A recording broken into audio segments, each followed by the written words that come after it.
My name is Lindsay Herron, Herron, and I'm a reptile keeper at the Birmingham Zoo. And Linds? EY. Okay. Yeah. Now, like everybody says about sharks, they won't bother you if you don't bother them. Pretty much, yeah. Is that true about snakes too?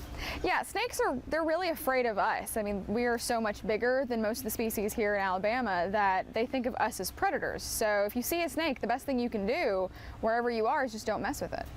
And some people have said if you walk around stomping, that'll get them out of your yard. Does any of that really work? Not really. I mean, it does have its basis in scientific fact. Snakes are deaf. They don't hear. They don't have ears.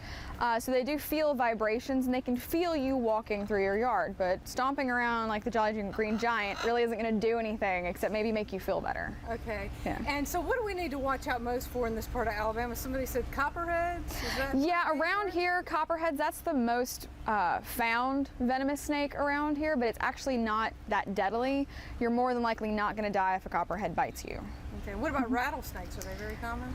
The timber rattlesnake is common up here. The eastern diamondback rattlesnake, the largest venomous snake in North America, is found in Alabama, but only in Mobile, Baldwin County, lower portions of the state. Okay, and the obvious, you get bit, what's the first thing you should do? Honestly, the first thing you should do is call 911. Don't try to catch the snake. You're probably going to get bitten again. Any snake that you're bitten by in the state of Alabama, the hospitals already have anti-venom, so you don't need to catch the snake and put yourself or anyone else in danger. Just call 911, stay calm, and get to the hospital. And what do you need to be able to identify what it looked like, and they can kind of tell? It helps, but really all the anti-venom in the state of Alabama will work on all of the venomous snakes that you could possibly get bitten by, so you don't even have to remember what the snake looks like. None of that cutting like you see in the movies. No. Don't cut, don't electrocute it, don't hook yourself up to a car battery, don't put ice, don't put heat, just call 911, stay calm, and get to the hospital. Okay. Doctors know what to do. So is this the time they're going to really be coming out now that it's getting really hot? Not really. I mean, you've got the same chance of running into a snake in the spring, summer, or fall. Now, this is the time where more people are out, so the snakes are already there, but now we're going to come into contact with them.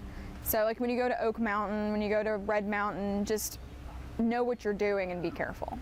Okay, and where are they most likely be hiding? We think dark, cool places. Is that right? Not really. What I always tell people is just know where you're going to put your hands and your feet. If you're hiking, always look for where you're going to put your feet in like a brush pile, in a big pile of leaves. If you're going out in your backyard and you're going to move a big brush pile or move some lumber that's been there, wear some gloves and don't stick your hands into dark places that you haven't looked into. Okay. And is there likely, if you see a little one, that there's to be a mother around, like a bear? Yeah, no, the snakes don't work that way. If you see one snake, all that means is that you've seen a snake. One snake doesn't necessarily mean that there's more around. If you see a little snake, that doesn't mean that there's a mama snake, because snakes actually don't do parental care. So if you see a snake, you just see a snake. All right, and so we don't like them, but they're obviously necessary. They can do Right. good things around your house. Yeah, actually they can. They kill rats, they kill all sorts of pests. We like to say here at the zoo that a snake is actually worth about $1 million if you think about the amount of mice and rats that they eat in their lifetime and the amount of property damage and health concerns that those mice and rats can do. So don't kill the snakes. They're doing everybody in Alabama a great favor just by living.